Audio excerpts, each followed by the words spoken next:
కూడా మీకు గుర్తు రాలేదు కాబట్టి మా కిడ్స్ ఉన్నారు మీతో పాటు యాక్ట్ చేసిన వాళ్ళు. సో వాళ్ళు కొంచెం మీకు గుర్తు చేసే ప్రయత్నం చేస్తారు.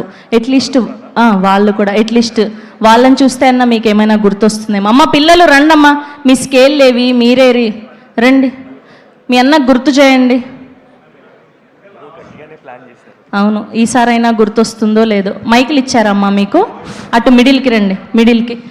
చాలా ఫాస్ట్గా చేసేయాలి మీరు, మన కోసం చాలా మంది గెస్ట్లు ఉన్నారు. అసలే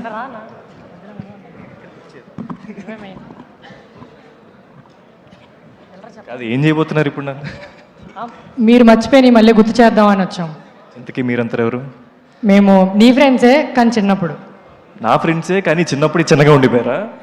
చిన్నప్పటి నుంచి ఇలాగే ఉన్నాం.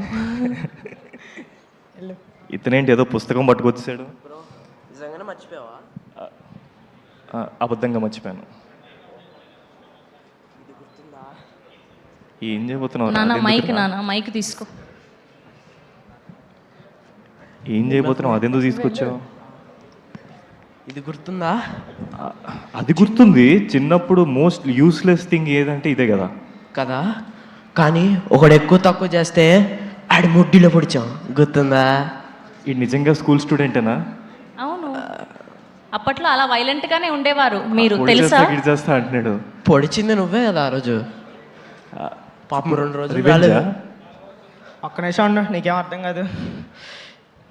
ఇంటర్లో ఒక అమ్మాయి వద్దని చెప్పిందని చెప్పి ఇది తీసుకొని కసకస్ పొడి చేసుకున్నాం, గుర్తుందా? అరే అదే బెటర్ రా దీనికన్నా. గుర్తుకొచ్చిందా రాలేదా? ఆ, మీరు ఓకే అంటే ఇప్పుడే పొడి చేసి చూపించేస్తా. ఇక్కడ అందరూ పెద్దోళ్ళు ఉన్నారు, చూసుకొని. వీడికి గుర్తు తెప్పడం కష్టం. అరే ఆగరా, ఇది బాగా గుర్తుంటుంది ఎందుకంటే మన తెలుగు సార్ ఫేవరెట్. దీంతో చాలాసార్లు దెబ్బలు తిన్నాను కరెక్టే, బట్ ఇది ఎందుకు తీసుకొచ్చావు? అంటే అప్పుడు తిన్నవన్నా గుర్తున్నాయా లేదా అని చెప్పి తీసుకొచ్చా, వేద్దామని. గుర్తు రాకపోతే తప్పురా. పర్లేదన్న, గుర్తొచ్చేస్తే. దెబ్బలు తింటే గుర్తు రావురా, ఏదైనా మెమరీస్ గుర్తు చేయాలి. నువ్వు ఆగు, నేను గుర్తు చేస్తా. ఇది చూస్తే మనకు గుర్తొస్తుందా? అదే మనకి డైలీ ఇంగ్లీష్ టీచర్ వచ్చి అటెండెన్స్ వేసిద్ది, అదే అదే English teacher. English teacher English teacher గుర్తుంది. ఫిజిక్స్ సార్ కూడా టీచర్ అందరికీ గుర్తుంటది. ఆ ఇంగ్లీష్ టీచర్ని గుర్తు పెట్టుకోమని చెప్పలేదు, ఆవిడ చెప్పిన ఇంగ్లీష్ సబ్జెక్ట్ గురించి గుర్తు పెట్టుకోమని చెప్పాం. అంటే టీచర్ బాగుండేదండి. అదే అలాంటివి మాత్రమే గుర్తుంటాయి. పీటీ సార్ వస్తున్నారు, ఒక్క నిమిషం. అందుకే ఇలా చేసావు కాబట్టే బేబీలో అమ్మాయి నీకు హ్యాండ్ ఇచ్చింది. ఇంకొకటి బాబోయ్, లేదా అయిపోయింది, గుర్తు రావట్లేదండి మేడం. అయినా కూడా గుర్తు రాలేదా? సరే, వీళ్ళందరూ టాస్క్ లో ఫెయిల్ అయిపోయారు. ఇంకొక వ్యక్తి వస్తున్నాడు ఇప్పుడు. ఆ వ్యక్తి మీకు చూయించే ఆ పోస్టర్ ని చూస్తే మీకు ఏ మాత్రం గుర్తు రాకపోతే చాలా డేంజర్ అండి.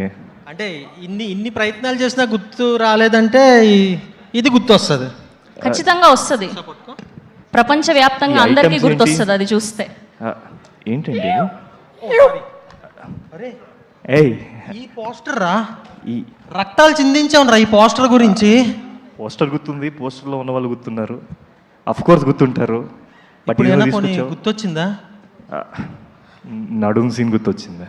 ఏంటి నడుం సీన్ గుర్తొచ్చిందా? అక్కడ పవర్ స్టార్ గుర్తు రాలేదు కానీ నడుము సీన్ గుర్తు. అయిన సీనే అండి. ఇన్ని ప్రయత్నాలు చేసిన తర్వాత కూడా వర్కౌట్ అవ్వలేదు. ఆయనకి ఇంగ్లీష్ టీచర్ గుర్తుంది, సబ్జెక్ట్ గుర్తులేదు, ఇందులో నడుము సీన్ గుర్తుంది, కళ్యాణ్ గారు గుర్తులేరు. కనీసం నేను వేసుకున్న డ్రెస్ ఏంటో అయినా గుర్తుందా? డ్రెస్సా? అప్పట్లో రక్తాలు చిందించారు ఆడవాళ్ళందరూ ఈ డ్రెస్ కోసం. ఇప్పుడు మా సాంగ్ వేయాలా మీకు? కాదు, పాట గుర్తులేదా? గాలి నిన్ను తాకింది, నేల నిన్ను తాకింది, అంటే అది కాజల్ వేసుకుంటే గుర్తొస్తుంది. మరి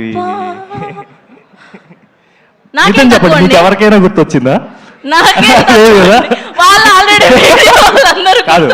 వాసు గారు అడిగి నిజంగా గుర్తొచ్చిందో చెప్తారు.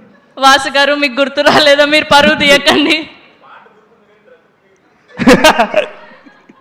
మీరు అందరు ఇంటికి వెళ్ళాక యూట్యూబ్ లో చూసుకోండి అమ్మా. ఇదే పాట, కాజల్ అగర్వాల్ గారి డ్రెస్. లాగద్దు, చాలా బాగా. శరత్ గారు అర్ధరాత్రి 12 గంటలకు ఫోన్ చేసినా సరే కష్టపడి కుట్టించుకొని వచ్చాను. ఫలితం లేకుండా పోయింది, ఫెయిల్ అయిపోయాం మనం ఇవాళ. Thank you so much. Thank you Viraj garu. Wishing all the very best. Thank you to all the kids. And ఇప్పుడు మా మ్యూజిక్ డైరెక్టర్ అజయ్ అరసాడ గారిని సాధారణంగా వేదిక మీద